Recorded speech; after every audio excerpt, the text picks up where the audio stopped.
আপন জুয়েলার্সের মালিক দিলদার আহমেদের বিরুদ্ধে স্বর্ণ চোরাচালান, শুল্ক ফাঁকি এবং অবৈধ সম্পদ অর্জনের প্রমাণ মিললে 4 থেকে 12 বছরের সাজা এবং সম্পদ বাতিল হতে পারে।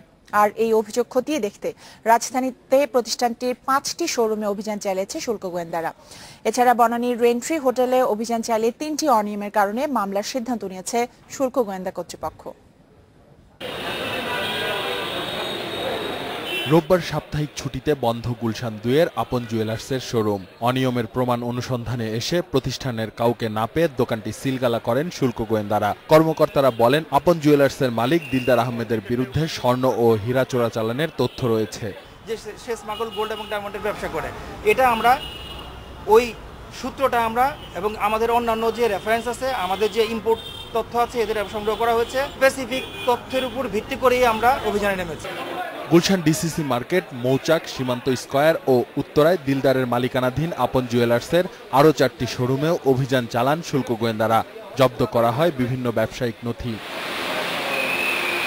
শুল্ক গোয়েন্দা অধিদপ্তরের মহাপরিচালক জানান, অভিযোগ প্রমাণিত হলে দিলদার আহমেদের সম্পদ বাতিল সহ বিভিন্ন মেয়াদে কারাদণ্ড হতে পারে। মানি লন্ডারিং প্রতিরোধ আইন অনুযায়ী সর্বনিম্ন 4 বছর এবং সর্বোচ্চ 12 বছরের সাজার কথা বলা আছে।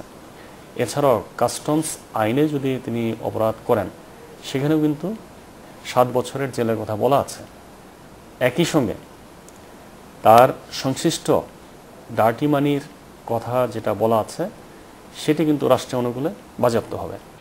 অন্যদিকে বনানীর রেইনটি হোটেলেও অভিযান চালিয়েছেন শুল্ক গোয়েন্দারা। সেখান থেকে জব্দ হয়েছে শুল্ক ফাঁকি দেওয়া বিভিন্ন পণ্য ও মদ। এসব কারণে হোটেলটির বিরুদ্ধে 3টি মামলা করার সিদ্ধান্ত নিয়েছে শুল্ক কর্তৃপক্ষ।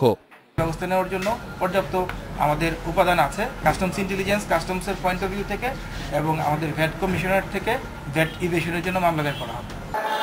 বনানীর ধর্ষণ ঘটনার পর আপন জুয়েলার্সের মালিক দিলদার আহমেদ ও তার ছেলে সাফাদ আহমেদের সব ব্যাংক হিসাব খতিয়ে দেখছে বাংলাদেশ ব্যাংক। এ বিষয়ে বিভিন্ন ব্যাংকের কাছে দুজনের আর্থিক লেনদেনের সব তথ্য চাওয়া হয়েছে বলে জানিয়েছে কেন্দ্রীয় ব্যাংক। আসিফ জামান সুমিত, ইন্ডিপেন্ডেন্ট নিউজ, ঢাকা।